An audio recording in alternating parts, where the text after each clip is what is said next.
Look, Toxic Exposure is a book that depicts the stories of the first 3 litigation trials against Monsanto and their herbicide product Roundup.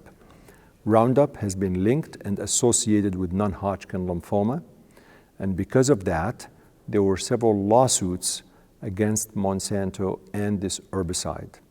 The first lawsuit was Lee Johnson against Monsanto, was in 2018.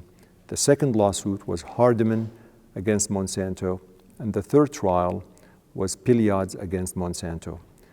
In these 3 trials, there were many expert witnesses that spoke and testified on behalf of these patients. I was a medical oncology expert witness that testified on behalf of these patients. The book describes the story of these 3 trials. What happened? How did this actually start? What happened in courtrooms, in depositions, the courtroom drama, the legality of certain things, the medical information.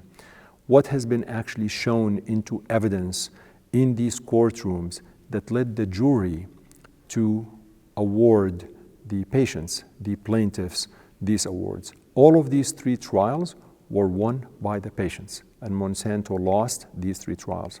So the book is about these 3 trials and my role in them. I try to bring light into what happened in these trials.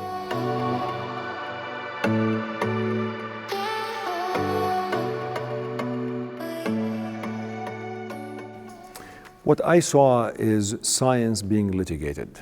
That's how I actually saw it, because at the end of the day, in the courtroom, there will be 2 opposing views, as you know. Otherwise, there won't be a lawsuit. There won't be a courtroom. There was one side that was saying, this is what the science is showing. This is the evidence. Let us show you what the science has shown, and let us show you what the company has done to undermine the science or to downplay the scientific evidence. The other side is saying, no, this is not what the science is showing. You misunderstood the science. The way you read the science is incorrect, and we did not undermine or downplay the science. These 2 sides collide in the courtroom, and the jury needs to listen to both sides, listen to the experts, and make up their minds. I obviously had to evaluate the science as well, independently, before I went into the courtroom. I had to read hundreds and thousands of pages of medical records to understand the stories of these patients that were suing Monsanto. And I had to put all of this in context as I was explaining to the jury what my opinion was in all of these 3 trials.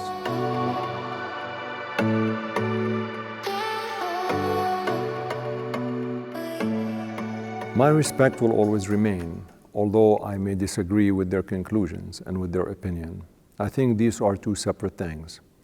It is not unusual for 2 colleagues to see the science from different angles, from different lenses. You could look at a clinical trial and you could interpret it differently than your colleague. You still respect each other's opinion, although you don't agree with it. I certainly don't agree with my colleagues who testified on behalf of Monsanto and suggested that Roundup has no link to non-Hodgkin lymphoma whatsoever.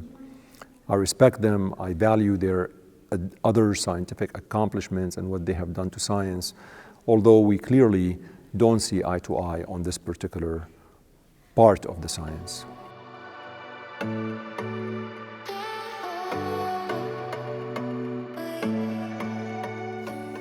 I don't know if everything will ever come to a close 100%. I don't know that. What I can tell you that Monsanto and their parent company Bayer have settled the majority of the cases against them with Roundup and lymphoma. There have been some cases that were not settled, either because Monsanto did not settle them or because the patients did not want to settle and they still wanted to go to court and have their day in court. So these are continuing to be in the court system, and I don't know whether they are going to completely disappear. As you know, we all know that asbestos, for example, is a bad thing. and it's associated with certain cancers, but you still see law firms asking for asbestos exposure and trying to defend patients. So I'm not really sure whether there will be 100% closure. I would say that I expect fewer and fewer cases to actually go to court with time. And there's a possibility that there will be settlement for everything. I mean, look, science evolves. Science evolves. There was a time when we all thought tobacco does not cause cancer. There was a time when it was acceptable for everyone to smoke in the hospital on medical rounds. There was a time when you could be watching a talk show on TV and the host and the guest were smoking. Today, there's not a single person that does not acknowledge that tobacco is associated with cancer. Now, you can still smoke, it's your choice, but you know there are risks, and that's all what we're asking.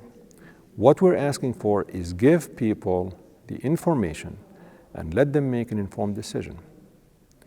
And that's what I believe is people were deprived of that choice because they were not aware of the risks. And I think one of the smaller wins that we've had is that Roundup will no longer be available for residential use in 2023.